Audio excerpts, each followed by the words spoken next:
चलिए, अब हम जो लास्ट ईयर के जो पेपर्स दोनों आपके थे, जो आपका एक 7 मई और 6 जून को हुआ था, 2 पेपर हुए थे, दोनों का जो अभी हमने दूसरा वीडियो बनाया था उसमें आपको हमने बताया था किस टॉपिक से, किस ब्रांच से कितने क्वेश्चन आए थे। अब यहाँ हम बताने जा रहे हैं कि थ्योरेटिकल क्वेश्चन जनरली जो आपके पास क्वेश्चंस होते हैं उसमें थ्योरेटिकल क्वेश्चंस होते हैं, ठीक, कर्व वाले क्वेश्चंस होते हैं जिसमें कर्व होता है। इसके बाद आपका वेरिएबल डाटा होता है, वेरिएबल डाटा जैसे f = 2x+3, ये वेरिएबल डाटा हो गया, ठीक, और न्यूमेरिकल हो गया, फार्मूला बेस्ड हो गया, टफ हो गया, असर्शन रीजन, इस टाइप के क्वेश्चंस होते हैं। तो लास्ट ईयर क्या ट्रेंड था क्वेश्चंस पूछने का, तो इसको हम लोग देखते हैं। तो इसमें जो है न्यूमेरिकल प्रॉब्लम्स जो थी, जो 7 मई को पेपर हुआ था और 6 जून का, दोनों देखिए, न्यूमेरिकल प्रॉब्लम्स आपकी 40 और 33 थी।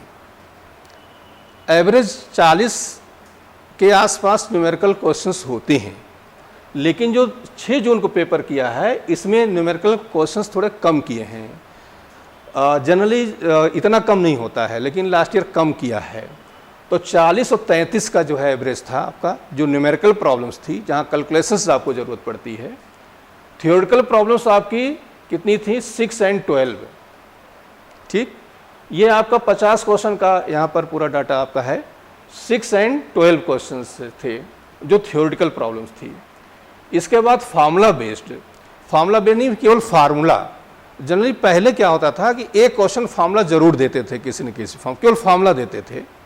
तो ये लास्ट ईयर 1-2 साल नहीं दिए, लेकिन अब इसमें इन्होंने फार्मूला केवल 7 मई वाले पेपर में एक क्वेश्चन था जो फार्मूला था टोटल, ठीक। फिर इसके बाद असर्शन रीजन टाइप में 2 क्वेश्चन 7 मई को दिया था और 6 जून वाले में कोई भी असर्शन रीजन नहीं था।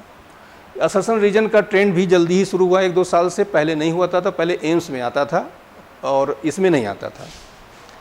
फिर इसके बाद हम आते हैं कॉन्सेप्चुअल प्रॉब्लम, जो कॉन्सेप्ट बेस्ड होती हैं। कॉन्सेप्ट बेस्ड हो गई, जैसे फॉर एग्जांपल कि एरिया और लेंथ, हम किसी कंडक्टर के स्पेसिफिक रेजिस्टेंस में क्या इफेक्ट पड़ेगा, तो कोई इफेक्ट नहीं पड़ेगा, because specific resistance does not depend on length and area. ये कॉन्सेप्ट्स हुए। तो इस तरह से फिजिक्स में आपके पास ज़्यादा से ज़्यादा पूरा पढ़ोगे तो 20-25 कॉन्सेप्ट्स हैं, उनको आप पढ़ डालिए। एक कॉन्सेप्ट जरूर आदमी, यदि कोई फिजिक्स का पेपर अच्छा नॉलेज है जिसको, तो वो जरूर हर वैरायटी को एक क्वेश्चन जरूर रखता है। तो वो जो है एक क्वेश्चन जो है कॉन्सेप्ट वाला, जनरली हर साल पहले भी आता था। तो एक क्वेश्चन इन्होंने कॉन्सेप्ट में, और 6 जून में 2 क्वेश्चन कॉन्सेप्ट वाले रखे हुए हैं। वेरिएबल डाटा जैसे for example f = x+2, find work done, x = 1 and 2 metre, इस तरह को वेरिएबल डाटा जो आता है उसमें भी जनरली एक क्वेश्चन जरूर रखा जाता था। तो एक क्वेश्चन 7 मई वाले में कोई क्वेश्चन नहीं रखा है, लेकिन ये 6 जून में कोई नहीं, ये 7 मई वाले में कोई नहीं रखा, 6 जून में एक क्वेश्चन रखा है। जनरली वेरिएबल डाटा एक क्वेश्चन जरूर होता था। अब आते हैं हम लोग कर्व टाइप प्रॉब्लम, जैसे x t में कर्व दिया गया है, वेलोसिटी फाइंड, इस तरह के जो कर्व्स होते हैं, ठीक।